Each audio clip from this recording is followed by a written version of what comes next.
Good morning, this is Ellen coming to you from the beautiful island of St. Bart's. It's Saturday morning, my friend, and you are listening to Light Talk. Well, this is Stan coming to you from the stunning swamps of Gainesville, Florida. And today our special guest on Light Talk is award-winning lighting designer Rick Fisher. And this is David coming to you from the beautiful Belmont Shore neighborhood of Long Beach, California. And if you don't already know, you are listening to Light Talk, and we are the Lumen Brothers. And sister. That's right, Ellen. Welcome, everyone, to episode 391.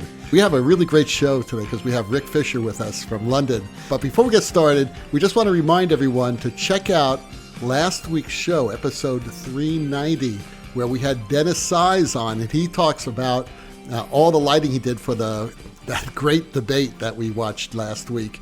And he was the lighting designer for that, and some great stories. So if you haven't checked it out, check it out. But let's get started. And today we have Rick Fisher. So Ellen, you want to tell our listeners a little bit about Rick? I'd love to. For any of you who don't know Rick Fisher, he is an American lighting designer who has been living in London since the 1980s and working in the US, UK, and internationally on a wide range of theater, dance, and opera projects, including Broadway, the West End, and more than 20 productions for Santa Fe Opera. His work in dance includes the mostly incredible Matthew Bourne Swan Lake in London, Los Angeles, and on Broadway. Awards include the Bronze Medal for Lighting Design at the 2005 World Stage Design Show in Toronto, Olivier Award for Best Lighting Design in 1998 and again in 1994, and 2 Tony Awards, one for the Broadway production of An Inspector Calls in 1994, and a second in 2008 for Billy Elliot, the musical, which is now celebrating its 20th anniversary and probably still running someplace in the world. Rick also received the Enrico Caironi Lifetime Achievement Award at the 2017 Nights of Illumination. He is a fellow of the Association of Lighting Designers and was LDI's Theater Lighting Designer of the Year in 2008. The funny thing is, Rick and I grew up about 5 miles apart in suburban Philadelphia, but did not meet until after he had moved to London. And it was sort of a weird thing. We were doing a 30 under 30 roundup for Lighting Dimensions.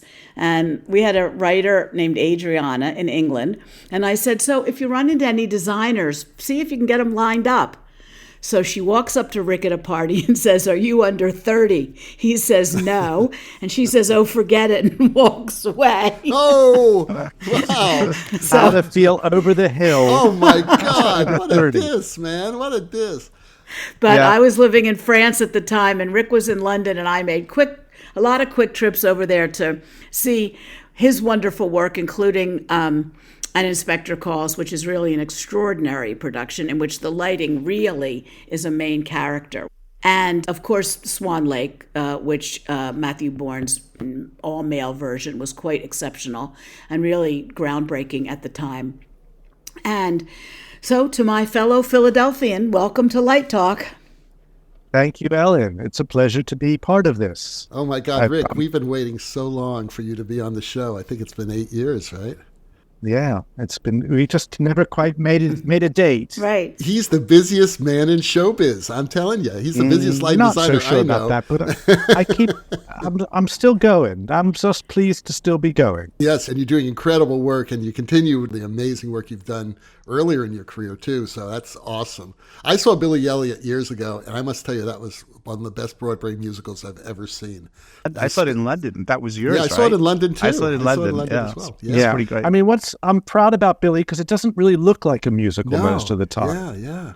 And that seemed to suit that particular piece. Right. In fact, probably the bits of the show that I'm least happy with are the bits that should look a little bit more like a musical, if you know what I mean. But it has a lot of depth to it, right? Yeah. And just incredible artistic touch to it. Thank you. It was a lot of work to make it. And it's currently running in Tokyo as we speak. Ah, okay. In English? in Japanese. Yeah. And as what happens in that market is they'll take West End and Broadway shows, they'll run them for 3 months, they'll rehearse them, stage them properly, the original production, run them for 3 months, and then they put them away. And And then 3 years later, they bring them out again for another 3 months. Interesting. We're usually recruiting most of the same actors to come back and do the show. A little bit trickier when you've got kids in the show because they age and get older. Right. But this is our 3rd time in Tokyo. So how many Billies do you think there have been in the past 20 years? Somebody knows, not me. I've not met many of them. But the production also, as happens with these musicals, the production is also licensed to other companies in non-original productions.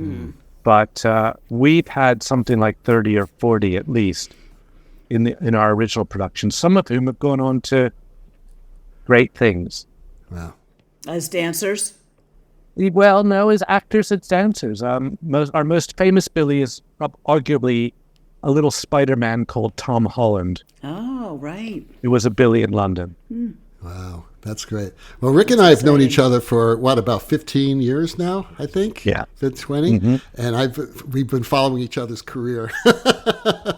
Rarely in the same place at the same time. We're never in the same Almost place never. at the same time. I mean, there was one time, I think I met you at Santa Fe, and I think that was probably the only time we met in person. But that was pretty awesome. So I think you were working Central City at the time. That's right. Yeah. The work you've done in Santa Fe that I've seen is just amazing. Oh, well, it is, it's, people always say, where's your most favorite place to work? And it's like trying to choose between your children sometimes.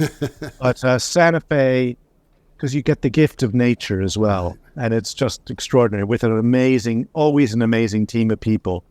And when it works in Santa Fe, it's just the best. Yeah. I'm pleased to say I'm going back there in 25. Oh, great. Wow, great. To take a production of Rigoletto. Rigoletto. That we're about to make in Dublin in the autumn this year. Excellent. What Rick just said about, for anyone who doesn't know, the theater in Santa Fe, when he just said, a taste of nature, not only is it in one of the most beautiful settings anywhere, but the whole back of the theater opens. So if it's left open for the performance, you can actually see the sunset. As you can part see the sunset, you what's can see going lightning, on. you can see rain, you can see the twinkling lights of Los Alamos, and hopefully nothing blowing up in Los Alamos. Not a mushroom cloud in the distance. Right, for Dr. Atomic, that would be perfect. What an idea. I've sadly once seen fires on the mountains 30 miles away. Wow. You can see the forest burning. Wow. It is a beautiful spot. It is gorgeous, and it's open on the sides as well, so you feel air, wind, rain, cold, everything. Yeah. I think the last time I saw you there was that year we did the live design backstage tour, and you had done La Boheme. And Dwayne had redone that very silly Cosi fan tutte. Right. It's interesting also, just we're talking about Santa Fe, there are a lot of very young student technicians that go there, because it's somewhat of a training ground too. It's a fantastic training ground. Isn't that great? I mean, imagine being a young lighting assistant or whatever, and getting to work with Rick Fisher or some of the other great all designers. of you. I mean, David, have you done something? I was supposed to do 5 shows there, and I've had to turn all of them down. Because I had other, it's a shame. It was because I had other commitments. But I've been there quite a bit because I've seen shows. I've seen your shows there. I've seen a lot of shows there. And no, they're a real plug for their apprentice program. Unbelievable. It is a brilliant training. You don't have to think that you like opera to do it. A lot of people come from programs all around the United States and occasionally from abroad. They look after you well. They pay you for your work, which is also a nice, rare event sometimes when you're training. And they've got a great staff there, and it's just about the best place to work in the world. And you don't have to go anywhere around opera in the United States. You don't just scratch the surface, and there's always a Santa Fe person there. Because they do the similar training not only to the singers, but they do a similar training in all areas backstage, which they take very seriously. Right. And it's a great place to be. And I would urge anybody listening to consider applying for a summer role there. Absolutely. We've been sending students there for years, including recently, even last summer. I'm sure I've worked with a few of them. They worked their way up from an intern all the way to being a supervisor. Yeah. Yeah, absolutely. Cool. So let's get started. Stan, you have our first question for Rick today. Well, since we covered some of Rick's headlines, let's take them back a little bit. When you were a small lad in Philadelphia and you didn't have any idea about this stuff you could do with lumens, the question is, didn't. What took you into this lighting design career in the first place? I'm largely an untrained lighting designer. When I was a kid, my mom used to take us to see shows in summer stock in the Philadelphia area, occasionally into the city to see something, some children's theater, occasionally. And I just looked at the stage and thought, this is so glamorous. How exciting. I remember seeing a production of South Pacific in a tent, maybe at Valley Forge, probably at Valley Forge Music Theater it used to be. It was a tent with a circular stage, and so the actors used to all have to run up and down the aisles to get to the stage. And there were kids in the show, and I looked at the kids, and I remember looking backstage, being able to see just out the back at the top of the aisle, and the kids were playing ball with one of the lead actors. And I looked at those kids and thought, gosh, they must be having such a good time. And thought, well, that's the life I would like to have. So rolling forward, I auditioned for plays and musicals at high school. And if I got cast, I was usually the third person to the left. Maybe sometimes the last person on the left. Sometimes I was on the right. But that was I never got very close to the center. Slowly but surely, but I, enjoyed doing that. It was always fun to be part of the shows, but I didn't consider it a proper job. Went to college in Dickinson College, which is a small liberal arts college in central Pennsylvania, where there was a theater major, but it was very much about reading plays and theater kind of as a hobby, as opposed to something serious that you could do as a profession. But again, I joined the theater program there. I joined the little student-run musical thing and was in a few shows, but always, I literally was a spear carrier. And in order to ingratiate yourself, you did a little bit of work backstage. And I found that I enjoyed the camaraderie of being backstage more than I enjoyed the rejection of being on stage. So in my summers, I threw myself at summer theaters, where I worked as a slave.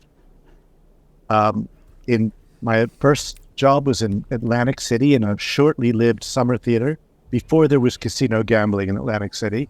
One of the hotels, trying to drum up some business, let out their theater space to a cheapskate producer who got us all to work for very little money, but I was in heaven.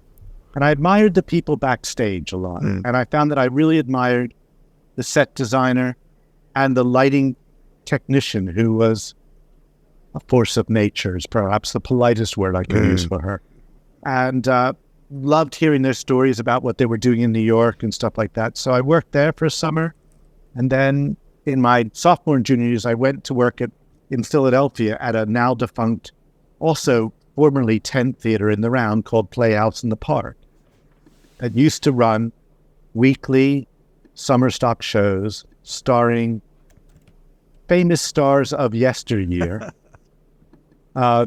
touring around and doing the straw hat circuit, as they used to call it. Sometimes musical, sometimes plays. One year I was an apprentice, which meant that we did everything. And so I did a week in the wardrobe, I did a week in the box office, I did a week for lighting, I did a week with props and a week building scenery. And we did whatever was required. And I remember on the lighting calls thinking, this is impossible because there are all these numbers and people keep saying all these numbers. What do these numbers mean? How can anybody remember what all these numbers mean? But there was a very patient lighting designer called Jeffrey Schisler, who was their seasoned lighting designer, who worked a lot in the 70s, doing off-Broadway stuff. And he was very patient. And I used to focus lights for him. And I found that after I focused one or two lights, I kind of knew what the next light was going to do. And I do have a memory of that. I was still mystified by all the gel numbers.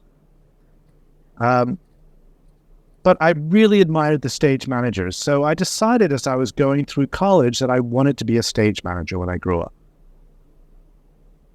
Roll forward to my first semester of my senior year, I came to London on a student exchange program, like a lot of American students do, and was going to study further my stage management training. Did a little bit of that in London, but met some people in London and was able to work backstage at a couple of theaters in London, and felt that when I went back home and was rather obnoxious going back to Carlisle, Pennsylvania, after having lived in the big city of London for a while where everything was so much better and the theater was so exciting, that I decided to come back to London and try my hand and work my contacts in London for a few months in 1976, which is the year I graduated college and the year I moved to London. And I've been working those contacts pretty hard for what's nearly 50 years. Wow. 50 years. Wow. I know, like, awesome. how did that happen? Amazing. Yeah, how did that happen? It's serendipitous. And, you never know. Yeah, Right? and I did everything backstage, and I became a resident technician at a little, what we call a fringe theater, which is what you would call an off-Broadway theater. And this was a little theater that had two spaces. The big theater seated 130. The small theater seated about 60 if you squeezed people in. And I was the sole technician in charge of these spaces. And they were experimental spaces where people would sometimes just bring a touring show in, but a lot of small radical, we're talking the 70s, companies started their political companies doing political theater. There was a lot of performance art happening there and non-narrative or non-written shows. And there was a lot of what I used to call ist theater, like activist theater. There was feminist theater, there was black activist theater, there was gay activist theater. It was a very fertile place, and with different people all around. We had rehearsal rooms. So we were truly a wonderful space, and it was all run as a collective. And so I got very involved in that for 2 years. And a lot of companies would come and say, we're making this show, but we need some help with the lighting. And so they would tell me, they would sit me down in the coffee bar that was part of the theater complex, and they would describe their shows to me. There was no script because often they weren't written down, but they would often describe their shows in images. So it's going to be an image of somebody walking through the door. Then there's an image of a group of people doing something. Then there's an image of this. Then there's an image of that. There's an image of that. And I would be taking down notes and trying to get what moods and what things they were talking about. And I would go lock myself in the theater at night, and I would rig our 40 conventional lights, because it was well before any automation or any electronics entered our lives. And I would rig lights for them. And I would go to a box with all the bits of gel left over from whatever productions had passed through. And I'd hold up gel to the light and say, that's a nice color, I'll put it in. And I think what I came to realize is that I was giving myself a self-taught lesson in how to tell story with lights. Because we didn't have a lot of lights, so I very rarely drew a plan. I did it all by instinct. I will also share with your listeners that I'm still pretty horrible at drawing plans. And it is the one thing I hate the most. Me too. And I will do anything than confront the blank piece of paper. I still draw by hand. Wow. And I have stencils. No, they don't make those anymore. Still doing it that way. Look at this. And yeah, and I hang on to them. I get people to give me their old ones. Oh, there you go. I mean, a lot of, and I draw little maps. And I just share this with some of your listeners because I think everyone's taught to do CAD so much. I was going to see if I could show you. I think I just recycled my last one, which is good because it's embarrassing. Yeah. Just to say, because it's about communication. And I will now pay somebody, I pay a young thing, to draw them up for me if I need to. Doing some of the projects I do, and for the amount that I'm getting paid, I say, you're going to get a hand-drawn plan. If you want to draw it up, that's your business. But here's the information. We're a lot less paperwork-oriented in the UK than you are in the US. But that's a little bit of a diversion. But anyway, so I found myself telling stories with all these fringe companies. And I worked at the Oval for 2 very formative years. We're talking the very end of the 70s. Then I decided to upgrade myself and get a proper job as a stage manager at a small fringe theatre in London called The Bush, which was a room above a pub that seated 140 people. And The Bush had a group of 3 stage managers, and you were the technicians of the small theatre. You had to build the scenery, you had to get the props, you had to do the laundry, you had to tear the tickets, run the show, everything. And they took it on a rotating turn that you would light the show. And some of the people coming through The Bush were people I'd worked with at the Oval, so they would ask me to light the show. So I got some credits as lighting designer there, although I still saw myself as a stage manager. And indeed became a British Equity stage manager at that time. Realized that stage management wasn't quite as creative as doing all the nutty stuff I was doing at the Oval. So I went freelance in 1980. And I always say that's a polite term for unemployed. and I've been freelance ever since. So the Bush Theatre was really my last full-time salaried job. And I continued to find that I was mostly getting offered work, rigging lights, working for theatre companies, helping out with props, doing a bit of everything. But slowly but surely my lighting ability with some of the little fringe companies, many of whom I met at the Oval, we would make a show together where I'd be in rehearsals every day, doing the stage management skills, doing the prop gathering skills, collecting all the stuff, running the shows, making the sound tapes. Wasn't very good at that. But all that stuff. And then they came to the point of, well, Rick, how do you want to be billed? And I looked at other theater programs. And if you look for a stage manager, well, you have to look for a stage manager's billing. It's all the way in the back in tiny little print, even in your playbills on Broadway. To find this, unless you're now billed on the front page if you're the PSM. But the stage managers were all buried in small print. It may not surprise you that I'm not a small print person. I've seen your jackets, by the way. They are fantastic. This man has the most amazing jackets in the world. That's all I have to say. I've also another one of my mantras is you do wear loud clothing. That's right. Because you want people to notice you. And you want people to come up and say, who are you? What did you do? But you Because can they get won't away notice with you it. otherwise. You can get away with it. Not many. I can Yeah. get away with it. You can. Yes, you'd be surprised. You'd be surprised. It took me a while to realize I didn't have to wear black anymore. Okay. You know, I think those of us who are designers who have come up through the ranks as being technicians, Right. you know, black was our go-to look.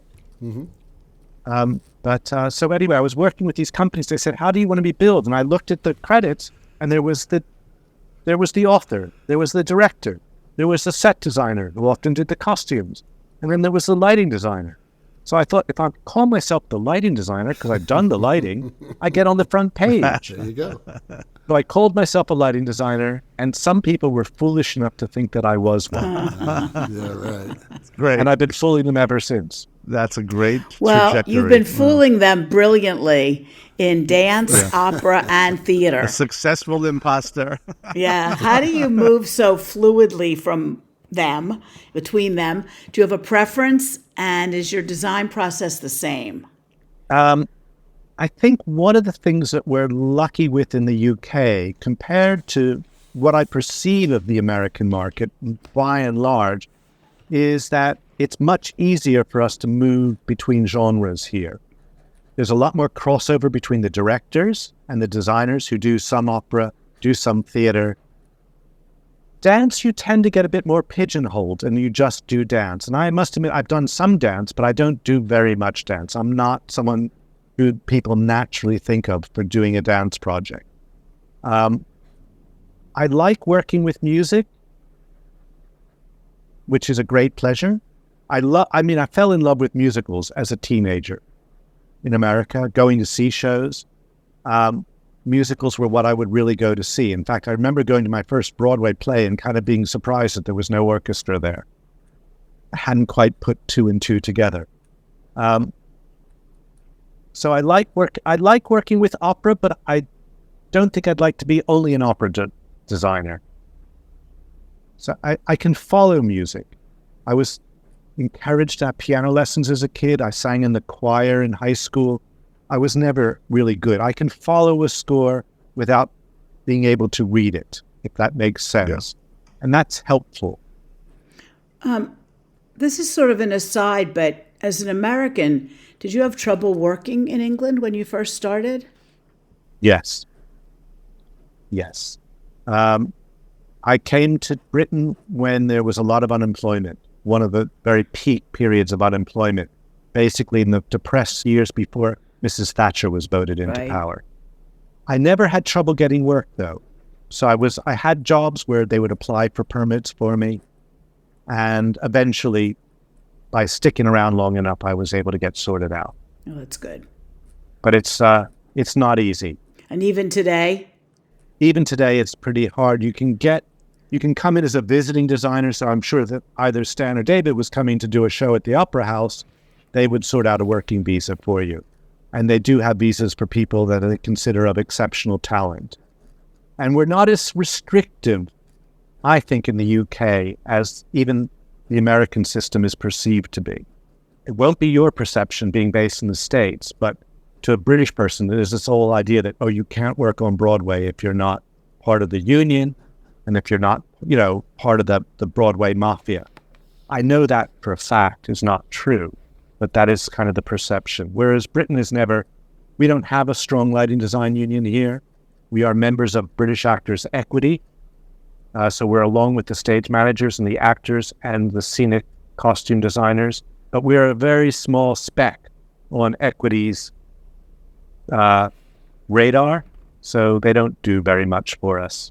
And they're not exclusive. They would never ban anybody from coming to work here. Although, interestingly, you have the Association of Lighting Designers, which we don't have in America. Yeah, and it is now, it's something I've been involved with for a very long time. Originally called the Association of Lighting Designers, it's now called the Association for Lighting Production and Design. Oh. We decided that we changed the initials to the ALPD. Okay. As I'm sure all of us will acknowledge, lighting is not about some designer having some brilliant conception and throwing your conception onto the stage. We don't do anything anymore without a team of brilliant people working with us. Programmers, technicians, suppliers, manufacturers. And we wanted to bring the people who are working in all aspects of entertainment and live performance lighting into our organization because we all share many common concerns, joys, and frustrations. So we put production at the heart of our title. Very interesting. That's That's nice. really That's very really nice. ahead of us. Yeah, that's really Yeah. thoughtful. Yeah. And I want to stress that it is a professional organization. So we are a friendly association. We have different categories for professional working members. We have an affiliate category, which is for people who have an interest in lighting or might do. There are a lot of people in the UK who do a lot of lighting and are completely passionate about it, but don't choose to do it for a career. They'll do lighting design for amateur, which is a very broad and active amateur theater scene in the United Kingdom. So some of those people are affiliate, or people who work for companies can be an affiliate member. We also have a very active student group. So again, of bringing people into the business who are studying lighting or studying any aspect of lighting, who study programming or who want to be technicians, lighting technicians, lighting maintenance people. Wow. And we're not a union, but we do share information. We have events. We have an excellent magazine called Focus. And we are here to support each other. Sometimes in very private support, when you're frustrated and having a bad time, we can be the Lighting Designers Anonymous on the other end of the phone to talk people down after a bad day at tech. Can I call you, Rick? I really need to call you sometimes. It sounds so inclusive. I love it. Well, that's what our aim is. Our aim is to be that. And it started out over 50 years ago. I think we're nearly 60 years old now. And it started out really as a lunch club between a group of gentlemen, because it was gentlemen, many of whom were reasonably well-heeled and lighting was their hobby, but it was also their passion. So they used to meet together 2 or 3 times and have a very nice boozy lunch at a very posh restaurant in London. They opened themselves up to, and indeed they used to include scenic designers. And it was originally the Society for Theater Design. And then the two groups realized that they had to move into two separate organizations because they're specific interests. They did include honorary members were people like Theron Musser and Joe Melziner. And they would have, if any of them were coming over to the UK to do a show, they would make sure there was a nice lunch in their honor. Nice. But it started out as a friendly, caring association. And I think that has been the bedrock of our industry, which I would like to say in the UK is much less competitive and much more supportive and friendly than I sometimes perceive the United States to be. You go to wonderful things like LDI and you get all the lighting community together and everyone says, oh, this is so much fun. Why don't we do it more often? And that's what the ALPD is there to try and do. Now, and I've been very active involved. I was chair of it for 14 or 15 years. You were executive vice president. I'm on the website. I'm still vice president, and it's not been officially announced yet, but our president for a long time was our founder, Richard Pilbrow. Wow. Who right. exemplified the community of lighting people. Right. And lived that community throughout his entire 90 years of life. And he passed away just over a year ago, and I think I'm going to try and succeed and fill his rather large shoes of being president of the LD. It's more of an honorary role than a practical role. At the moment, our very brilliant chair is talented lighting designer Joanna Town. Oh, I love her. And she does great work. And she has, my jaw is dropped open by what she has done. And my goal with the ALPD, when it was the ALD, was to make sure that we got most of the working lighting designers involved in it. Because I thought if we can get the people who are doing all the shows, the 20% who do 80% of the work, if we got them involved in it, it would be of interest to all our other members. And I worked at that. And we figured out things that would make it worthwhile for people to be a member. We have a database of what people get paid. Forget the union minimums, because we all know that union minimum lighting is lights on and lights off. And if you want anything extra, honey, you're going to pay for it. But, and so we share information about that. We share information about, suggested things to have in people's contracts. So we do a lot of stuff that we have a lot of documents and a good website. It's a great website. I'm looking at it. I just bookmarked it. It's fantastic. Yeah. And again, we always have a sense that we could be doing more, but it's run by working lighting people. We do pay for a part-time administrator who keeps us going. And it's a great resource, and encourage people to check out the website.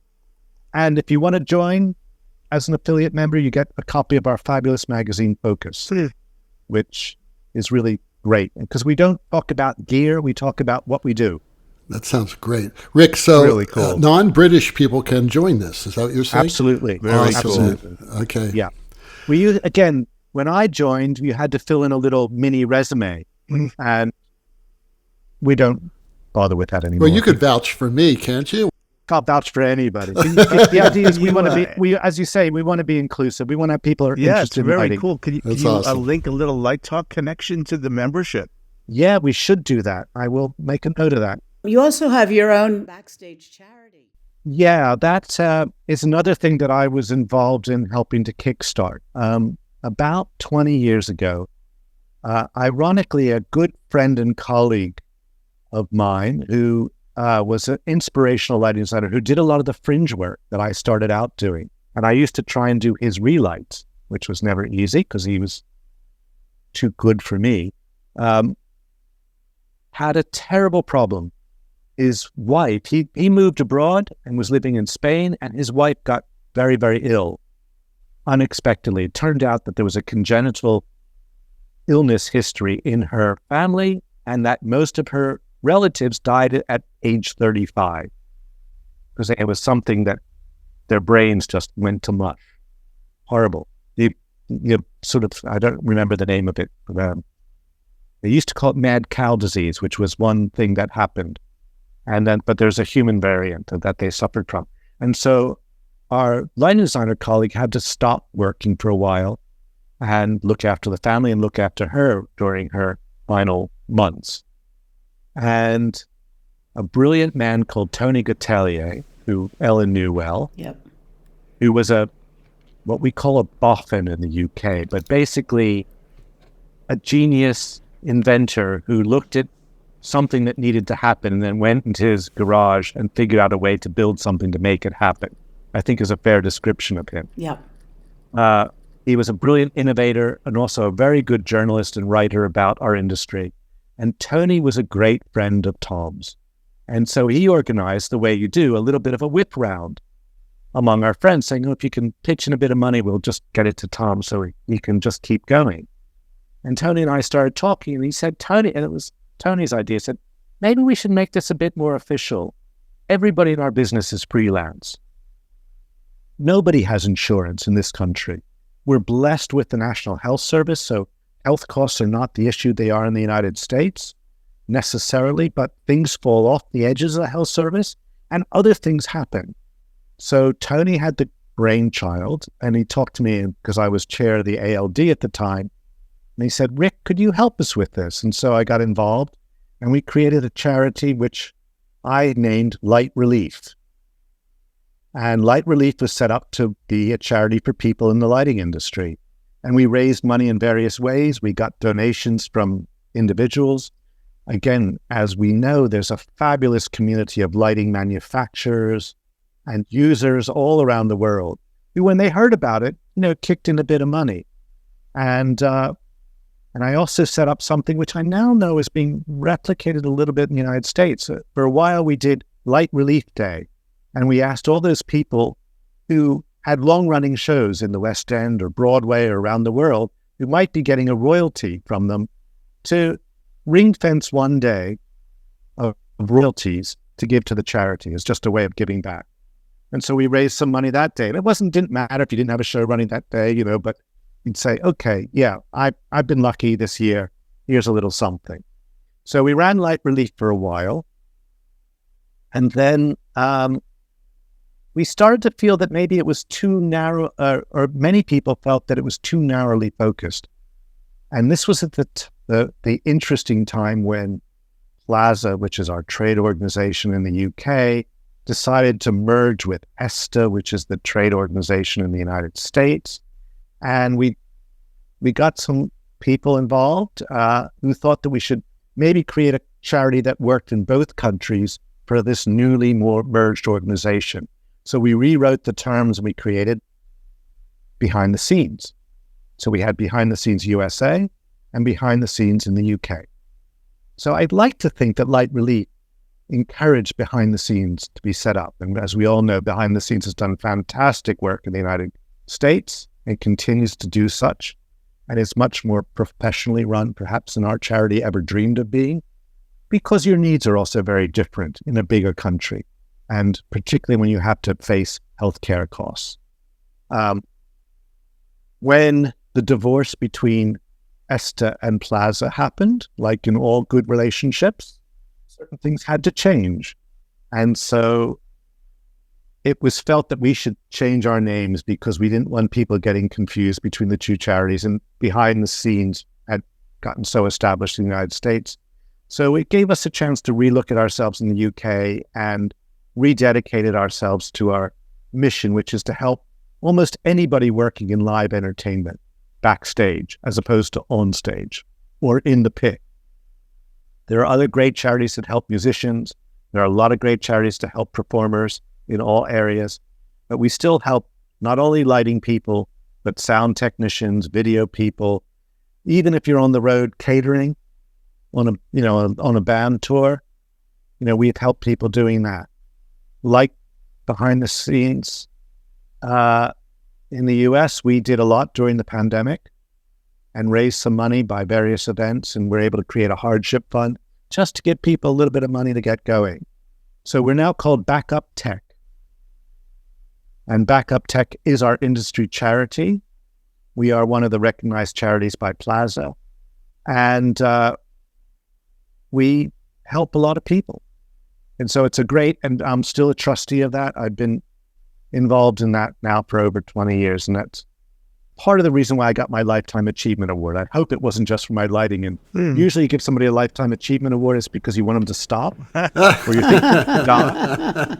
And but I think it's really, but I think it was really because I've been an active spokesperson for the charity, which is the industry helping ourselves. Nice, that's Yeah, beautiful. which is great. It's beautiful, That's man. beautiful. That's awesome.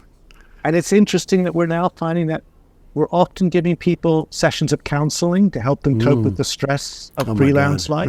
Yeah. And it's interesting how, so at the end, we still help people who have a partner unexpectedly die or get sick and all of a sudden have to concentrate on the family. We still help people who get injured. It's very gratifying, and anybody who would like to support Backup Tech by donation, we're very grateful, and we completely understand if you're American people want to support behind the scenes, which I would encourage you to do. We do, because yeah. It's we got to look out for each other. We know the stresses and the strains of this life, which most of us would not change for a sack of gold. Right. Maybe a big sack. It depends how big that sack is. Yeah, but it's a way of us supporting each other. Yeah. And it's not, we can't give life-changing amounts of money, but it's a way of saying, we see you, we know you, we've been there, and for the grace of God, we're all there, and we're here for you. Right. Wonderful. So, Your That is fees proud of are it. very nominal. I'm looking at the fee structure to join. €60 for me as an affiliate. yeah, Right. no, Yeah, we that's again, that's the ALPD. We're not trying to be, we only just need to cover our expenses. Right. Beautiful. That's you'll be getting my application soon. Please, yeah. Yeah. So I have a question. You were talking about, your Lifetime Achievement Award. I think, that's, bravo on that, obviously. Thank you. But you also got the Knights of Illumination Award. And every time we have a guest who's gotten the Knights of Illumination Award, we ask them the same question. Now, how did you get that sword from when you got it back to London? They ship it. Okay. They ship it. There's only one at LDI. Everybody gets the same one. That's the same and one. And same in London too, because when they brought in that award, which no longer exists, when they brought in that award, it was just at a time when, we don't have the gun violence, thank God, that you do in the United States, but we do have knife crime. And it was about the time when there's just a spate of knife crime. And so the organizers said, oh my God, you're not going to go home on the tube with a sword, are you? Because we have a ceremony in London. This whole system was, and I can talk a little bit about the Knights of Illumination. And indeed, we now have a successor, new award, given out for the first time this year in the summer, which I hope you know about, called the Profile Awards. Right. We wrote about them they- on Live Design. Thank Great. you, I'm Durham glad you- Merengue. Yeah. So Durham Merengue was the person who came up with the idea of the Knights of Illumination Award 15 or so years ago. He was doing some consulting for our great manufacturer, Clay Packing in Italy. And Clay Packing wanted to show their interest, particularly in the theater market, which they respected a lot. And at that time, their equipment was maybe a bit more known for rock and roll and events. And they were really trying to move into the theater market, so that Durham was trying to make some introductions. And he suggested that they sponsor an award, and they wanted the ALD, as we were known at the time, to give out these awards to the best lighting design. Now imagine a friendly organization of colleagues, not competitors, giving out awards to the best lighting design. How quickly do you think we would all lose friends and influence with each other? So we brainstormed about this idea for a little bit, and collectively we came up with a brilliant extension of something that we were doing in our Focus magazine. We used to get a theater critic to write a column for Focus to talk about the lighting that they had seen. Because as we all know, most theater criticism anywhere in the world barely mentions what we do. And if they do mention what we do, it's usually with one of their stock 20 adjectives, of which they rarely get past 7. Oh, sharp lighting, effective lighting, evocative lighting, dark lighting, Dramatic lighting. dramatic lighting, not very good lighting. Yeah, whatever. I couldn't see anything. Yeah, absolutely. So we had the idea of expanding on that, and we, through a good friend of mine who was a a freelance theater critic working for various newspapers, we decided to appoint a panel of theater critics, 2 from the dance world, 2 from the opera world, 2 from the theater world, to come together. We paid them a small stipend. I mean, we're talking a couple $100, and we gave them a good lunch. And we said, you don't have to do anything extra apart from think about lighting when you watch the shows, make some notes during the year. Anything that you see is eligible. Anything that you don't see is sadly not eligible. And we invited them to come together, and over the course of the year, we probably have had 30 or 40 freelance working critics be part of this panel. And what's been very gratifying is I have often sat as an advisor to the panel to help them explain, is it the director who does the lighting? Of course it is. The director will tell you all those keystrokes to put into the desk. Not likely. But, what's projection and what's lighting? What's scenography and what's lighting? How does this happen? Why was it like this? So there's usually a working lighting designer who's an advisor to the lunch and gets to have a nice lunch too. And that's all the only recompense that we get. And to hear the conversations of the critics talking about people, talking about how they perceive lighting, how they talk about the shows that they've been seeing, and asking questions, it's really fantastic. And it has led over the years to a dramatic increase of those critics mentioning lighting in their work. It is the best ride we've ever thought of. Wow. You're educating the critics. Yeah. And That's educating the critics, because educating the critics, believe it or not, the critics think that they work in the theater too. Just like we do. We tend to want to put them as enemies or champions when they like us, but they have as much vested interest in our business as we do, and they want to know how things are made. So we also, through the ALD, have run a couple of critic workshops where we'll get 7 or 8 critics together, and we've taken like a white card model and said, this is what we're given. Here's some pictures of what we did. To tell them the little bit of the process. We have free range, and it's great. That's beautiful. It's been very, very. It's always been fun, and we never should underestimate how our critics want to understand what we do, and don't always have the tools to do it. It's interesting because that model worked great in the UK, and we did the Nights of Illumination Awards twice in America, but it didn't work so well because the work is 3,000 miles apart. And Understood. There's no way for any one critic to see everything. Plus, there were various categories by then. There was theater, there was opera, there was concert. So there was really hard to do. Aren't any. The music critics don't much look at lighting. And we found out that, like at the New York Times, for example, and a lot of other major papers, their critics are not allowed to serve on any panels like that. We have come in for some criticism that our critics were too London-centric. Yeah. Or too traditional. So we've been working, and with the Profile Awards, which we've adopted that same system because we were very clear that had immeasurable gains for us, because so you can't self-submit a show. It just has to be that somebody's seen it. Right. And our critics are seeing hundreds of shows between that panel of people. But they see them all anyway, right? They're seeing them anyway. So we don't ever pay for anybody to go buy a ticket. Or pay for their travel. It's whatever they're seeing in the line of their professional work. And if they had to, they could take a train to Manchester or Glyndebourne or someplace else. They will do, and some do. But again, we have the problem here is that the newspapers, the print media, which most of them work for, don't pay them the expenses and don't give them the word count anymore to do a lot of that. So we have tried to expand we've opened up our panel to include more regional critics. Okay. Because we knew that we were missing a lot of work. And there still is a lot of excellent work that just is not seen. But I'm really proud of the Profile Awards. I think we've taken some of the stuff from the Nights of Illumination, which was a great model, and we've improved it a bit, particularly to get more visibility to more diverse work, not just the more major houses. Right.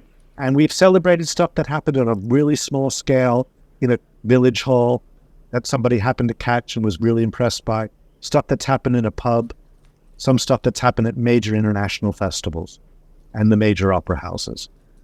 So no more 50-pound swords, hand-forged. No more 50 Toledo pound I always Spang. wanted one. I always wanted to be a moil, and I thought that would be a great tool. Oh, that's hilarious. Oh, David. That boil with that. I can tell you that, I can tell you they're very blunt. Right? Not a clean cut. Not a clean cut. Mine is in Portugal, where we have a period home that fits the sword. Perfect. That's funny. Perfect. You mentioned earlier that you really like the hand draft and all that. And now anyone who's seen any one of your shows looks at that show and say, this is state-of-the-art work. I mean, really using state-of-the-art technology, okay? Because, we're about the same age, okay? Yeah. And I went through the same thing. When I started as an assistant in 1980, and everything was done by hand drafting, hand paperwork. You had to update it every night by hand. I mean, all that stuff, magic sheets, repatch sheets, all that crap, right? And you and I have probably seen the technology the same way over the years. And now we're going into a new era called AI, artificial intelligence, right? I'd settle for just some intelligence. Well, you're not going to find that in the United States. I'll tell you that right now. You're in the right place, at least. Okay, so how have you been able to keep up with all this technology? Because I must tell you, it's moving faster and faster and faster. Oh, it's so hard. It's funny. I spent half a day at Plaza just a month or so ago. And you go around and you see people, and I mostly just talk to people I know. And sometimes I have a problem in the back of my head that I'm looking for something for. People see lighting designers as specifiers, and I have very rarely specified anything. I feel in my life, there have been a few big shows where you'd think that we were able to get what we want, but we tend to get what's on the shelf of the higher companies, unless we've got a big budget that encourages them to buy the latest toy that we really want. We get what's there. So I kind of wait for the technology to filter down into an area where I might be able to get it. I am lucky that, and I've used this mercilessly through my 40 plus years in this industry, and the people I've come to know by going to trade shows and by being involved in the charity and stuff like that. If I need something, I will call up and ask for it. And I want to encourage even our young designers who are starting out to don't be afraid, even if you don't think you've got any money, don't be afraid to ask the manufacturers, the hire companies, whomever, your local university who might have stuff sitting there on the floor, to borrow stuff, try stuff out, because the smart people will recognize that you're the future. That's right. And that they want your business, and they want your contacts, and they want your feedback. Of course, it's your obligation to use the stuff well and to return it immaculately on time. And rarely are we around for that process. But that's part of the incumbent thing about borrowing stuff. But I've been lucky and had people who have wanted their equipment to be on a project that I've been involved in, because I get excited by it. And I know that I don't have the budget for it. So I had borrowed stuff. And I was in a position to use some Vari-Lights for the first time, the first person to use Vari-Lights at the National Theatre in Great Britain. And there was a budget meeting where it was discussion about, could we afford the Vari-Lights and the artisan that had to come with it? And the technicians. Yeah. Or could we afford another set of costumes? The director decided to cut a set of costumes because she thought the Vari-Light technology at that time would help this show, which shifted from black and white to color. Guess what a moving light can do? You couldn't do any other way in those days. The theater had vetoed the idea of moving lights because it was interrupting their, what we would now call workflow, and it was slightly threatening to some of the people who were in the administration of it. So the director of the theater, a visionary theater director, Richard Eyre, was at that budget meeting where he said, well, no, you don't have, you just don't have the money for it. So The second meeting happened when the director decided to cut a set of costumes. So no, it's the black and white section. They can wear the black and white stuff they wore in Act 1, in Act 2. So we got the Very Lights. And what production was that? That was Lady in the Dark. Oh, yeah. Directed by Francesca Zambello, American opera director, who you, I'm sure, will know the name. Designed by Adrian Lobel. Oh, nice. From America. And I was lucky enough to be able to light it. Beautiful. And we used a lot of VL 500s. 500s. Were they They were 500? fives in those. They would be fives in those days. Oh, yeah. They were VL 5s. Right. And Adrian Lobel had these sail-like structures that, for the black and white scenes, needed to be a clean white. And then all of a sudden, you wanted them to go to color. And it was great to play with that technology for the first time. I've had great support from companies like that, and we weren't paying. Believe me, we were not paying list price. That happened to me once, way back when they had the VL2s, and I was friends with Jim Waits from Verilight, and I was doing a show in Chautauqua. Remember, Chautauqua? Yeah, West sure, I New know York. of it. And I said, we're doing this Don Giovanni, and I would love to use some VL2s. And Verilight just gave them to us, with a bunch of VL5s too, because VL5s had just come out at the time, which are nice. The VL5s are really quiet, but the VL2s were very loud. Not but quiet, but that being said, Verilight was very supportive of that, and they've been, over the years supportive of education, where I know that Steve, he has a situation with Verilight that when I was at SMU, I had too, and they just donate so much stuff. Well, my first use of Verilight was for a play that was being produced by the Royal Court in a West End theatre. And they were turning a West End theatre, as is the vogue still. You've got a really nice Victorian theatre with a stage and an audience. But no, that's not good enough for this particular director. He had to build a stage in the middle of the auditorium in the orchestra and put people on the stage and turn it into the round. So there were no rigging positions, there were no angles, as designed by those clever Victorians who knew how to make a theatre work. And so in the limited places I could put a light, I thought I need a lot of functionality. And I had lunch a few months prior with the brilliant industry person, Brian Croft, who for a while was running Verilights in the UK. Brian toured with the Rolling Stones. Basically, if there was anywhere anything fun was happening, Brian was there. And he had said, look, Rick, if ever you think you need some of our lights, don't worry about the money. Let me see what we can do. So I gave them my little conventional lighting hire budget. And not only did he give me half a dozen VL6s, which were appropriate for the job, he also gave me an artisan and the very brilliant Andy Voller to program. And I said, but we don't have money to pay. He said, don't worry. If you don't have Andy programming these lights, you'll get frustrated by them. You won't know how to use them. Your crew won't know how to use them, and you'll think that they're terrible and you'll never use them again. So I know that you need Andy. And that started out a very nice career of Andy and I working together until now he's way too famous and designs his own shows. But again, it's that sort of support that you get from this industry. If you just ask and approach people with a good spirit, people, because we've all been there and they've been there too.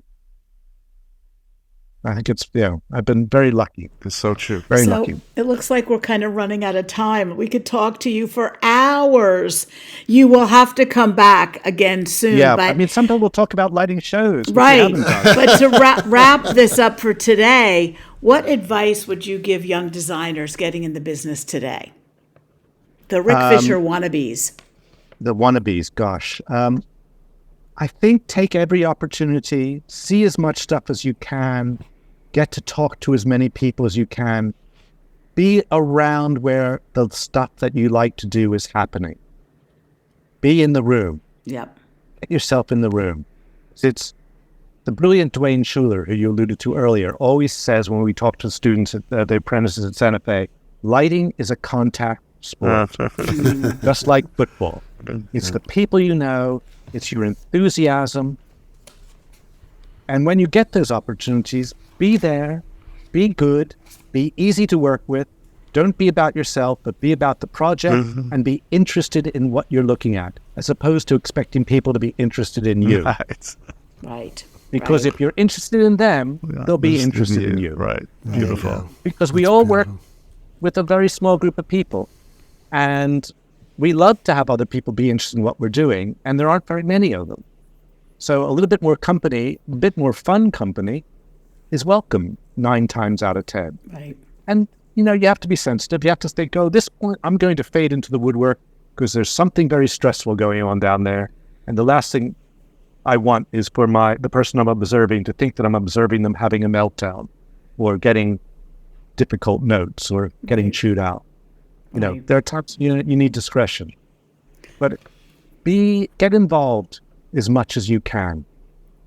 That's very good I also advice. want to put in a show light plug while I think about it. Another one of my committees I'm on is Show Light, which is kind of taking what you've been doing in 391 sessions of the Lumen Brothers and putting it in person for a conference that happens every 4 years. We did take a very long COVID break, but we're back.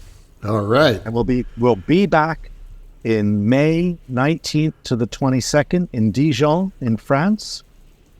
And we're looking for people to present papers. It is, imagine LDI with just the seminar series that Ellen does, the socializing that we all like, and none of that trade show bullshit. Well, there are tabletops, aren't there? There are tabletops, but basically there are tabletops that are just a conversation point to help our sponsors, who are the companies, have something on their table to just start conversations. But it's about the people who are doing stuff with lighting all across the board. Showlight.org.uk, I think, is our website.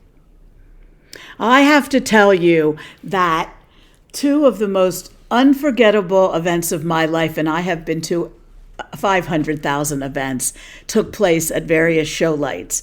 That dinner that Strand sponsored at Hoopton House in Edinburgh was the most exceptional event I've ever been to, including the retreat ceremony with the bagpipers. Oh my God. Wow.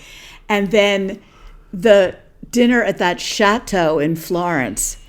They always get one major sponsor to come up with a dinner for 300 people. And those are the most expensive sponsorships around, I can imagine. But extraordinary events and definitely worth the price of admission. And I will share with you that those companies, and we're very lucky, we've got headline sponsorship from Robert Juliet this year. Which is great. Got many other sponsors coming. They spend less on those dinners than they do probably on their stand at LDI or Plaza. Oh, there you go. So I have a suggestion. Since I'm going to be in France in May, could Light Talk get on the schedule at Show? I'm going to be in France in May also. Well, let's all be in France in May and do why don't we Light all go Talk to live. I think what we need to do is ask you to maybe submit a paper idea to talk about what you've been doing, maybe to present an archive of what you've been, who knows? Well, like you've done with your organization, with ALPD, we stumbled into creating a community with Light Talk that we didn't know existed. Exactly. It's here. It is here, and we just need to do a little bit more work. I mean, what you're doing is brilliant. We had one of our members do something during the pandemic to try and train people in the UK on what it takes to be a good associate, a role that we don't have as much in the UK as you do in the United States. And that was very successful, and that spawned a whole lot of things. And there's an archive of stuff there. So Ellen will tell you that Show Light is the most fun you can possibly have in the lighting calendar. Yep. I think. We're working at being more international. We're going to have some more French people speaking. We've got speakers, we hope, lined up from Australia, from the continent. Great. So we're working at being a bit more international. It was always organized by people who used to work in the UK, largely television people. Right. It's the spawning of it. So we get television people, we get events people, we get some architectural people, we get theater people, rock and roll people. Ken Billington always comes.